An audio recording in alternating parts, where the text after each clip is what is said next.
सबको मेरा जय भीम, जय भारत, जय मूल निवासी, नमो बुद्धाय। सब साथियों, टॉपिक बहुत वास्ट है। बुद्ध से लेके अब तक का एक इतिहास इस टॉपिक में है।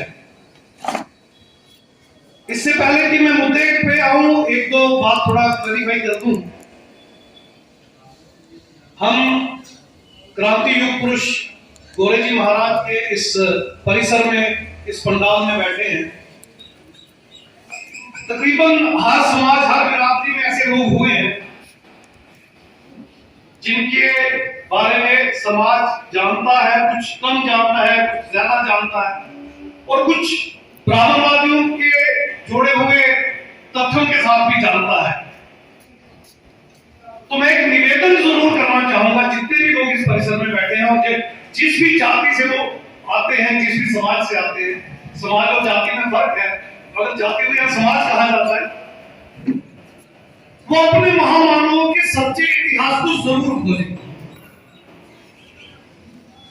और अगर वो ऐसा करेंगे तो मैं दावे से कह सकता हूं, जितने भी चमत्कार हमारे महामानवों के साथ जुड़े हैं वो सारे गिर जाएंगे, बिछड़ जाएंगे, और असली हमारे जो महामानव हैं और जो असली उनका काम है, वो जब आप देखेंगे तो वो वही काम है जो हमारे महामानवों ने, वो चाहे शाहू जी महाराज हो, वो चाहे पेरियादेवी रामास्वामी नायकर जी हो, वो चाहे ज्योतिराव फुले जी हो, वो चाहे बाबा साहब डॉक्टर अंबेडकर जी हो, जो काम इन महामानवों ने किया है वही काम हमारे उन आइकन्स ने किया है, उन महामानवों ने किया है जिनको हम पूजते और मानते हैं।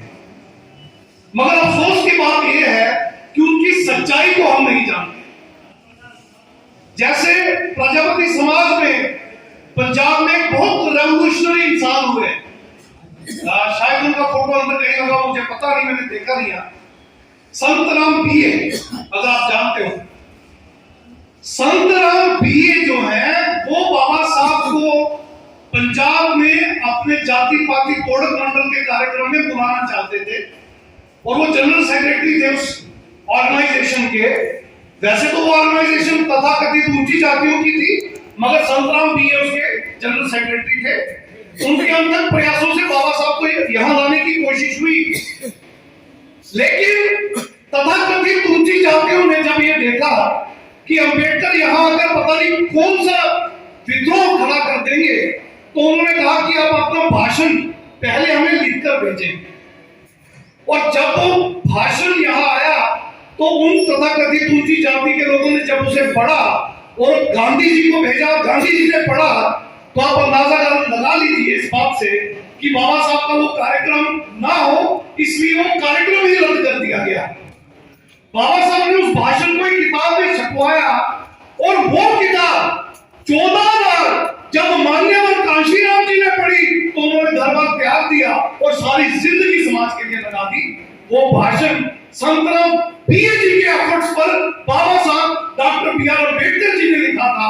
वो किताब यहाँ पंजाबी में भी मिलती है, एनिहिलेशन ऑफ कास्ट अंग्रेजी में है, जाति पाति का विनाश और जाति पाति का बीज नाश के नाम से वो यहाँ तकरीबन हर भाषा में, भारत की क्या अब तो फॉरेन की तकरीबन हर भाषा में वो किताब मिलती है। तो वो जो बाबा साहब का इतना बड़ा अनथक प्रयास था, माननीय डी.के. खापर्डे जी अक्सर कहा करते थे कि अगर किसी को अम्बेडकरिज्म के बारे में मूलतः जानकारी हासिल करनी हो तो बाबा साहब की वो किताब पढ़ते।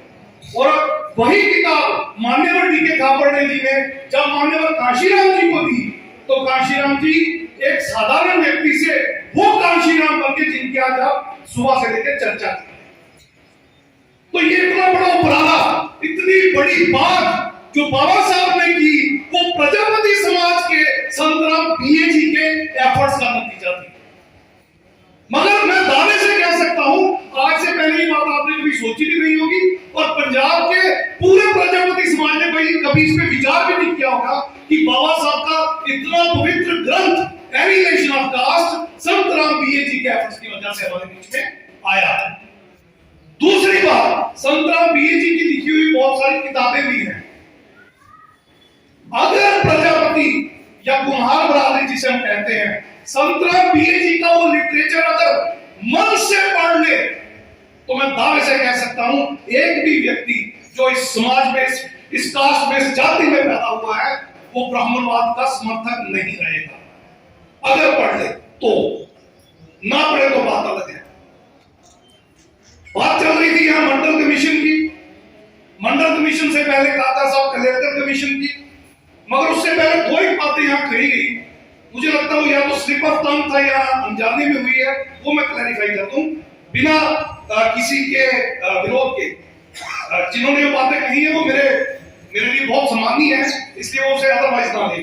यहाँ पे एक बात कही गई कि केरला के त्रावणकोर में, अब त्रावणकोर एक डिस्ट्रिक्ट है, तब त्रावणकोर एक राज्य था। आपको पता छोटी छोटी रियासतें हुआ करती थी। यहां कहा गया कि त्रावणकोर में हमारी महिलाओं को कमर से ऊपर वस्त्र नहीं पहनने दिए जाते थे, तो राजा की वजह से वो वस्त्र पहनाए गए। ये बात सच्ची नहीं। सच ये है कि वो राजा ब्राह्मण था, उसके आदेश पर, मंदिर और राजा के आदेश पर वस्त्र उतारे गए थे। वो वस्त्र पहनाने के लिए नांगेली नाम की एक लेडी ने संघर्ष किया और अपने दोनों स्तनों की छातियां काटकर केले के पत्ते पर रखकर मुलागरम टैक्स के रूप में उस व्यक्ति को देती जो राजा की तरफ से टैक्स लेने आया था, और वो वहां मर गई। उसकी चिता में जलकर उसका पति भी राख हो गया। और इस विद्रोह के बाद वो जो प्रथा थी उसमें कुछ हद तक रोक लगी, मगर उसके बाद में वो प्रथा चलती रही। तो खत्म कब हुई वो प्रथा? खत्म कब हुई? जब केरला में एससी समाज में एक व्यक्ति जिसका नाम अयंकाली था, नोट कर लीजिए, आज नेट में सर्च कर लीजिएगा, अयंकाली नाम का एक व्यक्ति था जिसने एक परसा अपने हाथ में रखा और एससी समाज के लोगों को उस समय रास्ते पे चलने की इजाजत नहीं थी। उसने एक बैलगाड़ी बनाई, उस पर चढ़कर परसा हाथ में लेकर पूरे त्रावणकोर को चैलेंज किया कि जो मेरा रास्ता रोकेगा मैं उसकी गर्दन काट दूंगा। और उसने ऐसा किया। सबसे पहले उसने अपनी मां को कहा, ये जो साड़ी तुम तथाकथित ऊंची जाति के लोगों के सामने अपने शरीर से नीचे गिराती हो, आज के बाद नहीं गिराओगी। अगर तुम गिराओगी तो तुम्हारी गर्दन काट दूंगा, और अगर किसी और ने आगे से हाथ लगाया तो उसकी गर्दन काट दूंगा।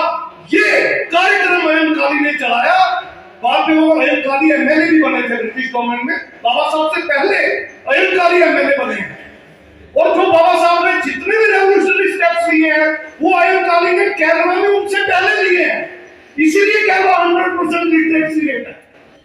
केरला में 100% अगर साक्षरता आई है तो बाबा साहब से पहले आई है, और वो अयंकाली की वजह से आई है।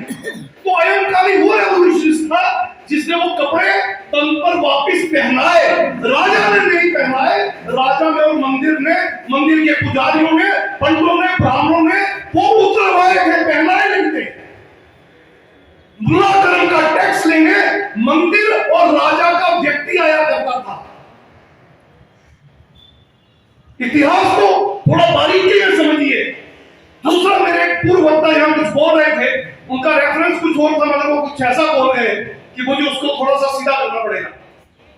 उन्होंने कहा तथागत गौतम बुद्ध के समय पे तकरीबन समाज अनपढ़ था, अंधेरे में था। इससे बड़ा झूठ मैंने जिंदगी में नहीं सुना। ये गलत धारणा है। तथागत गौतम बुद्ध पहले नहीं थे, 28वें थे। उनसे पहले 27 बुद्ध हो चुके थे। और एनलाइटनमेंट अपनी पीठ पे थी। ज्ञान, एजुकेशन भारत में तथागत गौतम बुद्ध के समय में पूरे उरूज पर था, पीठ पर था। तब जाकर गौतम बुद्ध ने मानवता के दुख के कारण के निवारण और उसके मार्ग की बात की। ये 27 बुद्ध जो पहले काम कर चुके थे, उनके काम का निचोड़ तथागत गौतम बुद्ध ने निकाला था। और गौतम बुद्ध जब इस निचोड़ पे पहुंचे थे तो भ्रमण करके बहुत सारे लोगों के पास गए थे एक से बढ़कर एक इंटेलेक्चुअल उस वक्त अवेलेबल था, वो सब के सब पूर्ण भारतीय थे। तब ये विदेशी आर्य लोग यहाँ नहीं आए थे, ये ब्राह्मण लोग भारत में तब नहीं आए थे। और गौतम बुद्ध के इस एफर्ट के बाद धीरे धीरे करके छोटी बड़ी 1000 यूनिवर्सिटियां यहाँ बनी, 100 बड़ी यूनिवर्सिटियां बनी और 24 बहुत बड़ी यूनिवर्सिटियां, तक्षशिला, नालंदा जैसी बड़ी बड़ी यूनिवर्सिटियां यहाँ पे बनी। और पूरे विश्व से लोग पढ़ने के लिए एक ही जगह आते थे, भारत में। पूरे विश्व से एक ही जगह लोग पढ़ने आते थे, वो भारत में। चीन के 3 स्कॉलर भारत में आए,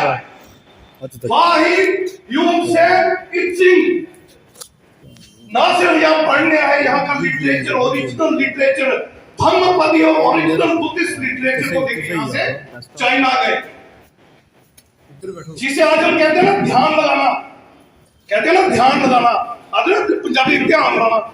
ध्यान को पाली भाषा में, क्योंकि तब पाली भाषा थी, प्रकृत भाषा थी, 3 प्रारूप थे, पाली, खरोष्टी और एक और थी।